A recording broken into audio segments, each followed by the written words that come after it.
Under the shadowy veil of the Caribbean moon, Long John Silver, the notorious one-legged pirate, sat on the creaking deck of the Hispaniola, his parrot squawking phrases of treasure and mutiny as the waves whispered secrets to the shore, his silver tongue weaving a tale of adventure for his ragged crew while his mind, sharp as the blade hidden within his cane, danced with schemes of betrayal and glory. Silver, a man of contradictions, charming yet ruthless, loyal yet treacherous, was steering the ship toward Skeleton Key, a fabled isle shrouded in both mist and myth, where legends spoke of an ancient Aztec horde buried beneath a labyrinth of deadly traps.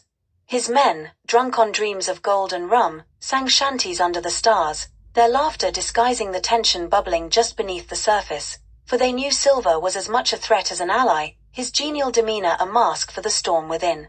As the island's jagged silhouette emerged on the horizon, Silver's gaze hardened, the flickering torchlight revealing the hunger in his eyes, not just for treasure, but for the power it promised, the chance to solidify his place as the pirate king of the seas. The journey to the island was fraught with danger. Reefs rose like the teeth of leviathans, threatening to rend the ship apart, while ominous shadows flitted beneath the waves, hinting at creatures long forgotten by civilized men. When the crew finally anchored in a secluded cove, the jungle loomed before them, dense and alive with the calls of unseen predators, and Silver, leaning on his crutch, led them forward, his voice a beacon of confidence despite the uncertainty that hung heavy in the air. The trek was arduous, the oppressive heat sapping their strength as they hacked through the undergrowth, their spirits buoyed only by the thought of untold riches waiting just ahead. As they reached the mouth of a cavern half hidden by cascading vines, Silver ordered his men to light torches, the flickering flames casting eerie shadows on the walls as they descended into the earth's embrace. The air grew cooler, the sounds of the jungle fading into silence, replaced by the faint drip of water echoing through the tunnels, each step drawing them deeper into the heart of the island and closer to the treasure. But Silver, ever the strategist, kept his true intentions concealed, for in his pocket lay a map not just to gold, but to a shipwreck laden with weapons that could turn even the mightiest fleet to splinters. As they navigated the cavern's labyrinthine passages, traps sprang to life, pits opened beneath their feet, arrows whizzed from hidden mechanisms, and stone doors threatened to seal them in forever. Silver's quick thinking and razor-sharp instincts were all that kept the crew from meeting an untimely end. Yet with each narrow escape, the tension among the men grew, their whispers of doubt and suspicion like a rising tide. They began to question Silver's motives, their loyalty wavering as greed and fear wrestled for control of their hearts. When they finally reached the treasure chamber, a massive vault glittering with gold coins, emerald-studded chalices, and ancient artifacts, the men erupted in cheers, their doubts momentarily forgotten as they scrambled to claim their share.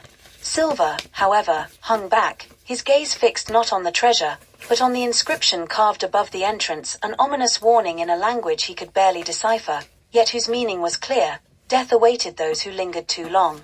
Even as his men filled their pockets, the air grew heavy, the temperature dropping sharply. Silver's instincts screamed at him to retreat, but his lust for power held him in place.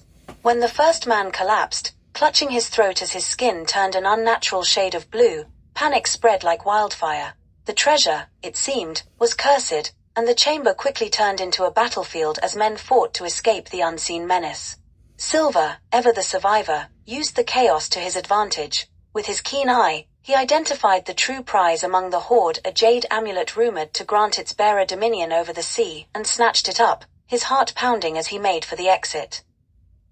As he emerged into the jungle, the screams of his men fading behind him, he felt a pang of regret, quickly drowned by the thrill of survival. For Long John Silver was not a man to dwell on the past, only the promise of the future. With the amulet clutched in his hand and a renewed fire in his eyes, he limped back to the Hispaniola, the ship waiting like a faithful hound, ready to carry him to the next chapter of his legend, a legend that would grow with each retelling, painting him as both hero and villain, a figure of both fear and fascination, forever haunted by the shadows of Skeleton Key.